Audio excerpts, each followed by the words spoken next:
Hey guys, what's up? It's me, LegoLee329 here, and today, I'm going to say today a lot in this video because today is a very special day.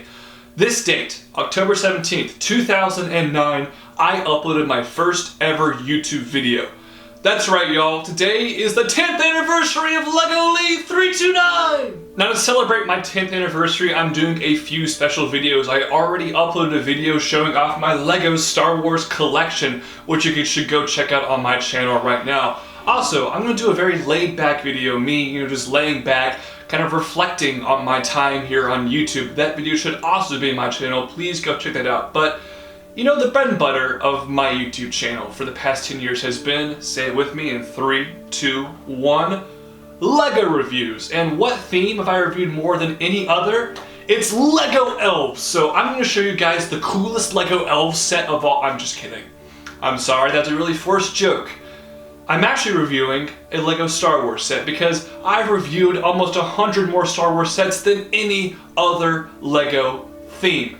And it just so happens to also be the 20th anniversary of LEGO Star Wars this year, 2019. So 10 years of LEGO Lee, 20 years of LEGO Star Wars, 30 combined years of awesomeness. Bringing you guys to my review today for the LEGO Star Wars 20th Anniversary Special Edition set, the Tantive 4. This set retails for $200 US, has 1,768 pieces, and here's a front look at your beautiful box. I love this box design.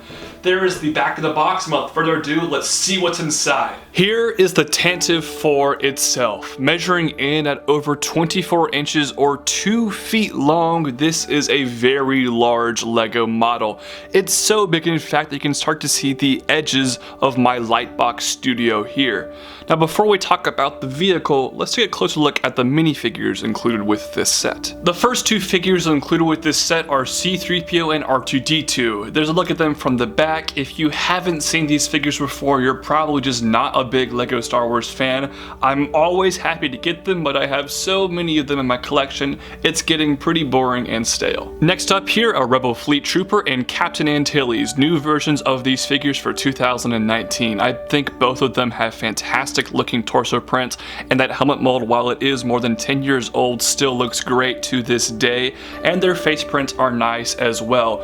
Moving to the back though, Captain Antilles' double-sided face gives a perfect expression of "I'm being choked by Darth Vader." I love that double-sided face, and the Rebel Trooper also has a good double-sided face as well. Here is Princess Leia. Yes, of course, we've gotten Princess Leia a lot of times in LEGO Star Wars sets in the past, but this I think is the best version of her to date, at least from A New Hope. That bun hairpiece introduced in 2011 looks fantastic. I love her front torso printing, but the different thing about her here is she uses the relatively new dress bottom piece that just looks great. But the highlight of this figure to me is the back printing. Look at the back printing on that torso. That is really well detailed, especially around the belt and hood regions. Also, the back dress pinning looks really good too, and the double-sided face is nice as well. So this is all around a fantastic Princess Leia minifigure. But I saved the best minifigure for last. After all of these years, we finally have a Bail Organa minifigure played by actor Jimmy Smits in the film. He appeared in the prequel trilogy, and he also appeared in Rogue One. This version is based off Rogue One. Now, this set is technically based off of Episode 4, A New Hope, and he wasn't in that movie. But I'm fine with it because he is seen on the Tantive 4 in Episode 3, or at least a precursor of that vehicle, and it's finally time to have this figure represented in LEGO form. I think they did a great job. His torso printing is great, and that face print is spot on. I think it looks fantastic. He has a good double-sided face and back printing to boot, so all around, I'm just so happy to finally have a Bail Organa minifigure. We'll start our way at the front of this vehicle and work our way down the ship. To make the iconic hammerhead look of the front of the Tantive 4, they used 4 of the relatively new piece that was first introduced with the UCS Millennium Falcon for its cockpit back in 2017. However, they have been recolored in white here, and I think that's a fantastic and perfect part usage. It also looks really good, very smooth, and extremely complete. However, there's stickers here and here that just are hard to line up, and then a very large sticker here. Lots of stickers are used on this set to accomplish details, and especially on the cockpit here, and it's just kind of unfortunate that all of these details are ultimately stickers. An additional thing I don't like with this cockpit here is you can see on the front there's actually some spring-loaded launchers. However, it kind of indents and looks a little bit awkward, and I kind of wish they just omitted that design. However, there is a pretty nice, well-hidden mechanism slightly to the back of the cockpit that helps you activate and launch these missiles, so that's good for playability, but it's not great for looks. To open up the cockpit here, you simply just have to remove this piece. It's fairly easy to remove, and it reveals a pretty nice little interior with a nicely detailed seat that does have a printed control panel that's cleverly connected on using the battle droid arm here, and that is also adjustable. It's also easy to put your rebel figure in the cockpit right there. I like that chair. It's a nice design. However, you see all this empty space right here? It's a hollow piece, and they could have filled it in a lot more to give you more room to seat minifigures, maybe some more controls or storage, but LEGO just kind of got lazy here and didn't do that, which I do think is a problem. Continuing down along the side of the Tantive 4, the neck area here I think looks just a little bit thin, but there are some good greebling details. I love the use of that very light pastel yellow color. That looks great, and there's even a pretty smooth transition from bricks to sticker right here with this stripe.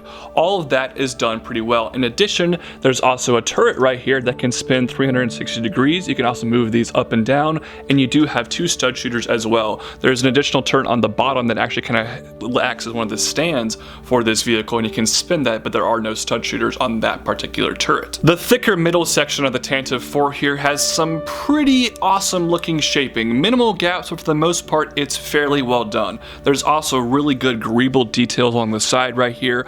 All that looks great, and I love the use of this ski piece as these turrets. These turrets can also move. There's no mechanism to shoot. However, this entire section has the biggest interior portion of the ship. You can simply take this piece right here, lift it off to reveal the interior of the Tantive 4. For what it is, this interior looks decent enough, and there's some pretty neat little details added with stickers, but it's fairly small, and it's pretty much just a table with a couple chairs around. But you can, of course, fit your minifigures inside here as long as they are sitting down. One really great thing though is those leg pieces. Yeah, I know I showed you the Leia figure and she had a dress piece, but they actually include an additional leg piece so you can put Leia on the chair and into the interior of this ship. That is a really fantastic inclusion. As we reattach the roof to that middle section here, we can continue along the side of the Tantive 4 to reveal kind of this back section before we get to the engines.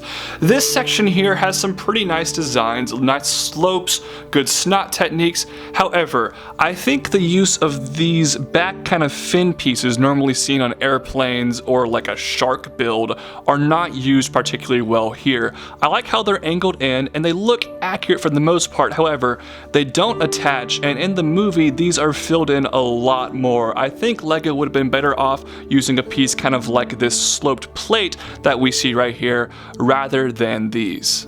As we get closer and closer to the back of this ship, there's some more great details. Uses like the binocular piece, the roller skate, all those little greebles are fantastic. Also, the part usage is great as well. More of that yellow and some sand blue are mixed in here just to add some more detail to this ship, and I really appreciate that. Now, of course, what would a Tantive 4 set be without an escape pod play feature? Now in the movie, the escape pods actually come from the middle section of the ship, right about here, which LEGO has detailed with that droid head. However, this is LEGO. There are some scale restraints, and obviously this thing is not big enough to have an escape pod come out from one small piece right there. So to compromise, this section has actually been turned into two escape pods, one on either side. It's extremely simple. You can just rip it off right here, and it does reveal some pretty ugly details right there. Same goes for this, but the escape pod for the most part is shaped up pretty well. It's very smooth and actually can kind of like roll around on the ground, which I found pretty interesting. And of course, you can take off the roof and reveal the interior of the escape pod. Yeah, it's really crammed. There's absolutely no controls, but it does fit R2-D2 and C-3PO, which is a necessity for this escape pod build. And finally, we have a pretty smooth transition right here, and we can start to look at the engine portion of this Tantive 4. And hey, look, my light box's edges are showing yet again. This is easily the most fun part to build of this set, despite being pretty repetitive. It has some great uses of parts like the paint roller piece right there. That is great. Lots of really cool greeble details, and it just looks fantastic. But easily the best view in this entire set is this thing from behind. All 11 engines of the Tantive 4 are completely visible, and they just look spectacular with that chunky plastic wheel piece being used. This is a fabulous view of this set from behind, and easily the coolest design on this really nice ship. And finally, there's the radar dish on top of the Tantive 4 right here that can actually move a pretty decent range and looks really good. But this isn't just a radar dish, it's actually doubling as a handle to help you move and transport around this fairly large vehicle. Simply by pulling off of this part, you can put your fingers underneath here and help this Tantive 4 fly to swoosh around the house. That's right, y'all, this thing is a very effective handle. It balances really well, and it makes it very easy to play and transport this rather long, 2-foot long LEGO Star Wars spaceship.